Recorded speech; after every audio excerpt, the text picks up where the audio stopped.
Good morning once again. Welcome into the Huddle. As always, Avery Schmidt here along with Doug Duncan. We are officially less than 1 week away from probably a top 2 or 3 holiday for me in Thanksgiving, Doug. Yeah, top 2? Probably. I mean, right. I love the family vibe. I love the eating vibe. You know, it flows very well. So, we have a birthday shout out today. It is Reggie Wayne's birthday. Yeah, I have receiver. no idea how old he is, but I mean it's got to be. I mean it's probably like 45-ish, I would say. Probably around there. Yeah, great wide receiver for the Colts. Oh yeah. Oh, I mean we grew up watching him. Yeah, I remember watching him and Marvin Harrison. Marvin Harrison, dude. Harrison. Yep. Dude, that one of my favorite wide receivers. Oh, dude, that was a lethal combo. Them two, along with Dallas Clark and Peyton Manning. Joseph Adai, Edgerrin James, even before that. Oh my word, yeah. Those Colts teams were good. They had some good teams, yeah, definitely. No, yeah, but and then I got a question for you. I got a sports question for you. Here we go. What was, in your playing career, what was your favorite pregame pump-up song? Oh, dude, you got me digging deep into the iPod now. I like how you say iPod. That makes me happy. Right. My favorite pregame pump-up. I have two. I think I have two. Give me the years too, like the years. Yeah. Okay. Oh, like I guess grade. Give me the grade. Grade. So this would have been in middle school, so 7th or 8th grade. All right. But before every single game, I swear to God, would listen to Every Time We Touch. I think it's by like Cascadia or something like that. Every time we touch, I get this. I jammed to that one, man. Every game. My word. You see me there with the Al Cayuni on. You think I'm listening to some hard stuff. No, I'm listening to Every Time We Touch. And then the second one was Dark Horse by Katy Perry featuring Juicy J. That had to be in high school. That was high school. Quick shout out to Kyle Oman and Marcus Lord. We went through some tough times with that song. That was a pregame song that we listened to before basketball. Before every single game. And we'll leave it at that. Those are my two, man. So let's move on here to a topic that we believe very heavily in. There has been an epidemic, I think one could call, in the NBA. Pretty good word show. I am in college, thank you. We're talking about the ripped uniforms. That was Chris Berman. You need to get that out of there. We're not just talking about ripped uniforms, Doug. We're talking about ripped Nike uniforms. We are, and it's not just like a hey, I'm gonna like a little slit like right here. Oh no, it's full on. These jerseys are ripping in half. Yeah. Across players' bodies. Yeah. Before we continue, is there any way that we could potentially get a video up there of? Oh yeah, I can throw up a picture of Ben Simmons or Tyler Ennis or LeBron James. Throw a picture up there, just so we can have a little visual as as our loyal audience is listening to us. But this is bad. It's really bad. This is very bad. It's really bad because it's year 1 of 8. I was gonna say 7, 8, or 9. Yeah, I think 7, 8, or 9, something around there. How big was the contract? Big. $1 billion or something like that. Big contract. It was a huge. I don't know. That number might be off, but it's a huge contract. And it was big because it was the Tyler Ennis jersey for the Lakers tore during the preseason. Everyone was kind of like, oh, whatever. Yeah, it's just the preseason. But then LeBron opening night against the Celtics, it tore down the middle of the numbers. The middle. That one was pretty The funny. middle. Like I've never seen that before. No, Ever. no. In answer to your question, it is worth roughly $1 billion. Okay. Okay. So $1 billion. So what they did with these jerseys, for people who don't necessarily know, they basically had a huge engineering team work on making the jerseys lighter, more wicking away sweat. Yeah. Just a crazy enhancement of the previous. Yeah. They wanted to tailor it to the modern athlete. Right, which is a great idea. Fantastic idea.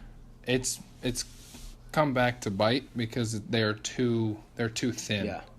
And it's looked really, like, I just can't believe. I get maybe some of these rips, like, yes, it happens, but for this many to happen, it doesn't make sense to me that these jerseys would get passed through all these tests and everything. Yeah. To be ready for the NBA season. Yeah, well, maybe the tests that Nike ran, maybe their tests didn't exactly reflect just how tough the NBA is. Yeah, how physical it is. Because those are grown men. Pulling and pushing and they're each other. more So like those guys are dirtier than yeah.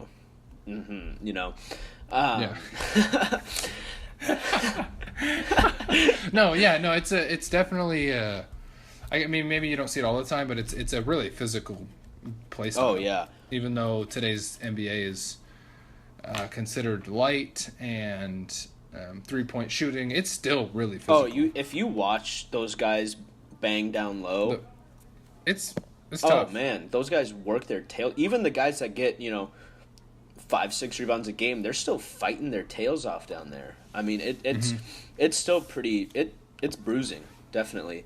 Yeah. So what's the worst one that you saw? Ben Simmons. I think you think Ben Simmons? His jersey ripped in like fifths. Well, we will have a picture of that as well, or a video. Yeah. No, that one. I think that one and Draymond Green. Yeah. Actually, Draymond Green. Tyler Ennis was pretty bad too. It was. It was. I mean, and the funny one was Thaddeus Young. Yeah. Who literally just pulled down his neck collar as if he was just in some sort of frustration, but it was not like a rip type pull. It wasn't someone tearing their shirt off. It was seriously someone just like pulling at the collar. Yeah. And it just ripped down a couple inches. Yeah, it was ridiculous. Well, and then LeBron rips literally right down his spinal cord too. Yeah. Is LeBron number 2 or number 3? We don't know. That I don't know what Nike. It'll be interesting to see. Yeah, because it's kind of hard to just because you never saw Adidas jerseys rip. You never saw Reebok. They were much thicker. They were. They were. But I guess there was a reason. Yeah, right. Why they were. Exactly. You never saw the Reebok jerseys rip. I mean, those were that's like having a parka on your back, but it's besides the point. That old remember that old school 90s mesh. Oh yeah, the ones that all the retro jerseys are now. Yeah. That old school mesh. That stuff. I love that look though. Yeah, no sweat, wicked away material at all. It's all absorbs all of it.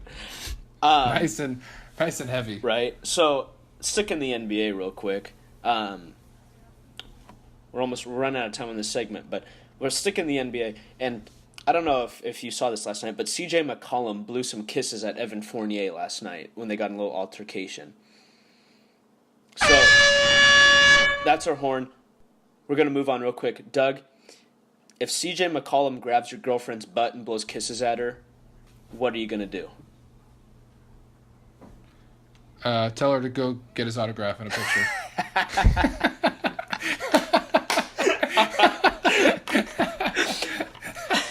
Stay classy, bubble trousers. So let's move on. We'll stay in the NBA, but we're going to go out east a little ways, north and east. We're going to go to Cleveland in the Quicken Loans Arena. We recently got a Bleacher Report update. They're not a sponsor. We're working on it. But we got a recent report that an NBA executive said that the Cavs need to choose either Kevin Love LeBron James or the Nets pick. They need to make that their centerfold and move on. Yeah. Well, they need to. They need to make one of them their centerfold or make one of them the trade piece? The trade piece, the priority, yes. Yeah, they need to trade one of those three. And I think the obvious one, in my opinion, is Kevin Love. But with that being said, I think that's the easiest one too. That's when you look at the list, and when I look at my list right now, I see Kevin Love, LeBron James, or the Brooklyn Nets pick. I'm immediately going to Kevin Love. Mm-hmm. No question. Yeah. But yeah, that pick, LeBron's in his prime right now, and who knows if he's gonna resign with the Cavs or not after this year, or re-sign, I should say, not resign. But if the Cavs are looking to keep this roster, I think it's the pick that has to go. Yeah. And I mean, this roster has won them a title as well, and it's an improved roster in my opinion outside of their defense. It's improved sort of. They definitely got some age to them. Yeah. They got some veterans. I mean, like Dwayne Wade's nice. Isaiah Thomas still hasn't played a game. Yeah, Isaiah Thomas still hasn't played a game, which is, I mean, it's nice in the fact that they could have some offense with these veteran guys, but the defense is the issue. Yeah, definitely. Defense is the major issue with Isaiah Thomas starting at point guard, Derrick Rose, and then if Derrick Rose is hurt, which is plausible, you have Dwayne Wade at point guard too. Yep. So, like, not a lot of defense there. That's a struggle. And then I think they added guys like Jeff Green. Jeff Green's an athlete, but I mean, he's not a great defender. Yeah, right. Yeah. And it just seems like they're trying to like scrape together a bunch of vets just to win every single year. Mm-hmm. I wish they would do a little bit of building within the organization. What player besides Kyrie Irving went through that organization from like rookie? I mean, I guess LeBron, but then he left. That's different. And then, I mean, Anderson Varejao. They don't develop recently though. Yeah, like, that's true. They don't develop their guys. Which and then they drafted Anthony Bennett. Yeah, and then they drafted Andrew Wiggins and traded him for Kevin Love. And then traded him for Kevin Love, right. So, I don't know, their organization's pretty weird, but, I mean, what would you do? Obviously, you're not going to trade LeBron. No. I don't think that's... I guess we could exercise the possibility of potentially saying, hey, LeBron, we're going to trade you for some more pieces. Do you think that... Or, not do you think...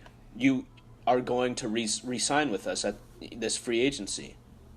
Do you think they... Is he? That's exactly the thing. Is I don't... That's the question.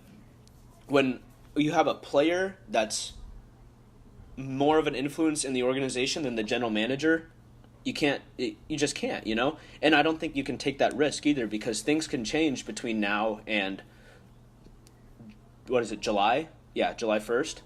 That they then when they can start talking again. And plus, it's LeBron.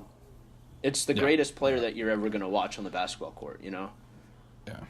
I just think this team needs a little bit more time together. Mm-hmm. Because I mean, it doesn't matter how the Cavs play in November and December. No.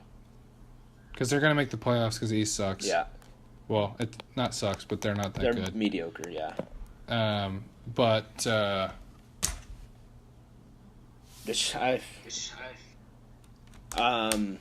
Should be interesting. I think Love is the obvious choice, and then behind him is Shumpert.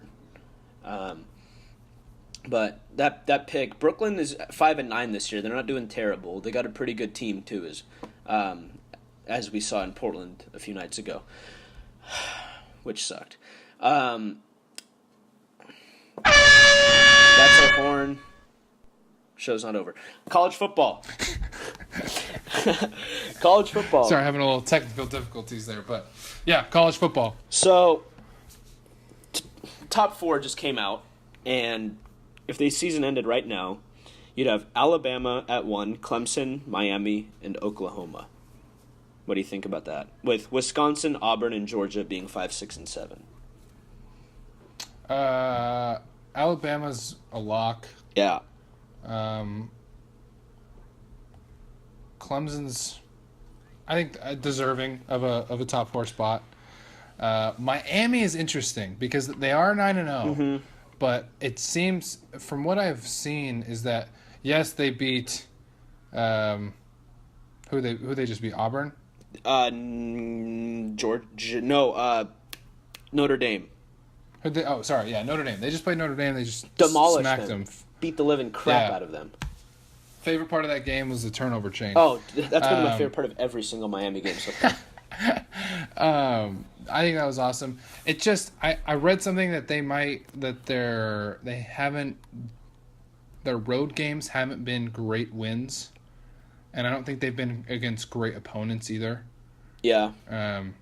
But I mean, I like the U being there. Oh, I think it's fun for all college football. College football is better when Miami's good.